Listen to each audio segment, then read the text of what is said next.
Ang ikasyam na istasyon, ipinako si Jesus sa krus.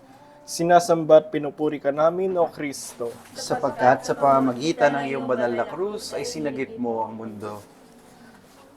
Ang mabuting balita ng Panginoon ayon kay San Lucas. Papuri sa iyo, Panginoon. Nang dumating sila sa dahong tinatawag na bungo, ipinako nila sa krus si Jesus. Ipinako rin ang dalawang salarin, isa sa gawing kanan at isa sa gawing kaliwa. Sinabi ni Jesus, Ama, patawarin mo sila sapagkat hindi nila nalalaman ang kanilang ginagawa. At nagsapalaran sila upang malaman kung alin sa kanyang kasuotan ang mapupunta sa isa't isa. Ang mga tao'y nakatayo roon at nanonood. Nililibak naman siya ng mga pinuno ng bayan. Anila, iniligtas niya ang iba, iligtas naman niya ngayon ang kanyang sarili, kung siya ang Mesiyas, ang hinirang ng Diyos. Ang mabuting balita ng Panginoon. Pinupuri ka namin, Panginoong Jesucristo. Pagninilay, nais ng tao na siya ay igalang ng lahat. Gumagawa siya ng paraan upang siya ay makita na maganda o mukhang kagalang-galang at tumitingin siya sa panlabas na anyo ng iba. Kung mayroon ba o wala. Kung may sinasabi ba o wala. Ngayon, ay tignan naman natin si Jesus. Ang buong katawan niya ay sugatan at duguan.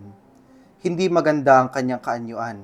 Subalit, nag-aalay siya ng kanyang buhay para sa lahat ng tao.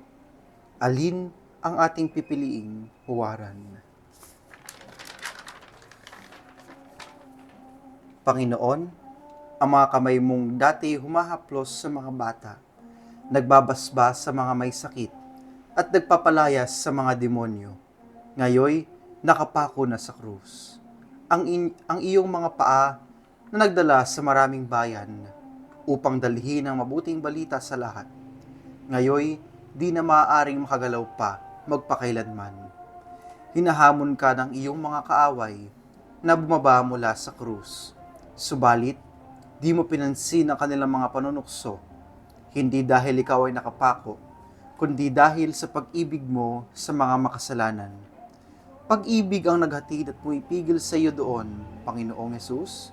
Pagkalooban mo kami ng biyaya na may sakapatuparan ang aming mga katungkulan ng buong pagmamahal, kahit na ang mga ito ay magdulot pa sa amin ng pait, tulad ng pagpapako sa krus. Ama namin, sumasalangit ka, sambahin ang ngalan mo. Mapasa amin ang kaharian mo, sundin ang loob mo dito sa lupa para ng sa langit. Bigyan mo kami ngayon ng aming kakanin sa araw-araw, at patawarin mo kami sa aming mga sala, para ng pagpapatawad namin sa nagkakasala sa amin. At huwag mo kaming ipaintulot sa tukso at iadya mo kami sa lahat ng masama. Aba, Ginoong Maria, napupuno ka ng grasya, ang Panginoong Diyos ay sumasa iyo. Bukod kang pinagpala sa babaeng lahat at pinagpala naman ang iyong anak na si Jesus. Santa Maria, Ina ng Diyos, ipanalangin mo kaming makasalanan, ngayon at kung kami mamamatay. Amen. Luwalhati sa Ama, sa Anak at sa Espiritu Santo, kapara ng sa unang-una, ngayon at magpakailanman, magpasawalang hanggan. Amen. Tayo po ngayon tutungo na sa ikasampung istasyon. Thank you po.